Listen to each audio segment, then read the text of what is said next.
And the U.S. Department of Education has launched an investigation into Jeffco public schools. The department says that it is looking into 2 different schools for potential Title IX violations. In a release, the department accuses the district of violating federal law with a specific policy that students are assigned to share overnight accommodations with other students sharing the same gender identity. This is opposed to rooming based on sex. The district says that it follows all state law. Now, joining me this morning is to discuss this investigation is our 9 News legal expert, Whitney Traylor. Whitney, good morning. We appreciate you being here to talk about this. Yeah, good thing. All right, so first things first, this investigation we know revolves around Title IX. Let's start there. Talk to us and remind us, for anybody who is unfamiliar with Title IX, what that is. Yeah, Title IX is part of the Education Amendments Act of 1972, and it was enacted to ensure that there wouldn't be sex discrimination in education, or actually in educational programs that receive federal funding. So where you hear it talked about a lot is in the sports capacity, right, and equality in sports, men's or boys and girls sports, if you will.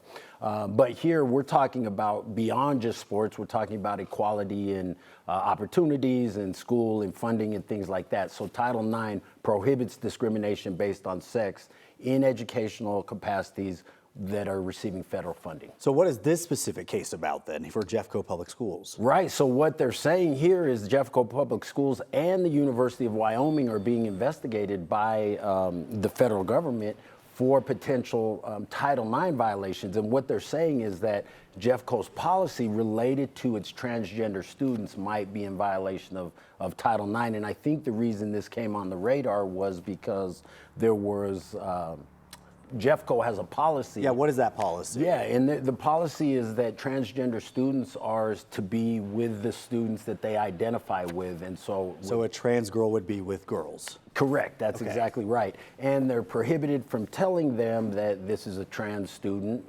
disclosing that confidential information. And so they have this policy, and what happened was, I guess there was an overnight trip, and the trans girl said to the other 11-year-old girl that she was born a boy and I guess transitioned. Yeah, right. And so the girl was not comfortable, called her parents. The parents called the school, and the school promptly took care of it and separated them and handled it. And the girl said, hey, I have no problem with her. She's my friend, but I'm not comfortable in this sleeping arrangement. So that, I think, is what prompted this investigation from the DOJ. So what are some of the possible outcomes that could come out of this then? Well, that's going to be a good question, and nobody seems to know what the purpose of the investigation is, because the Trump administration, so far, its playbook has been to what?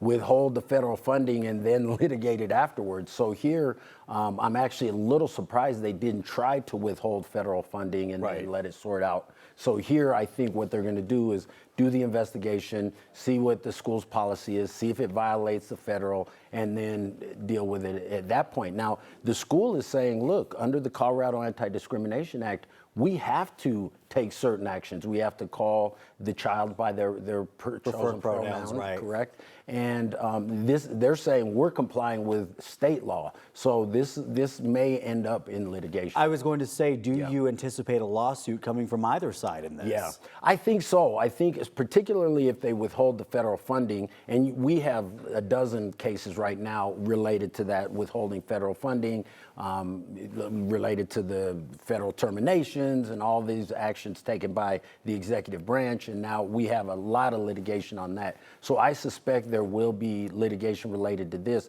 particularly as it relates to the I don't know, juxtaposition of the state law saying, hey, here's how you have to treat these transgender students versus this federal policy. Right, so I think the courts are going to have to set it out. I would expect to see some litigation around this. Okay, interesting. Whitney, we appreciate you helping us understand this a little bit better.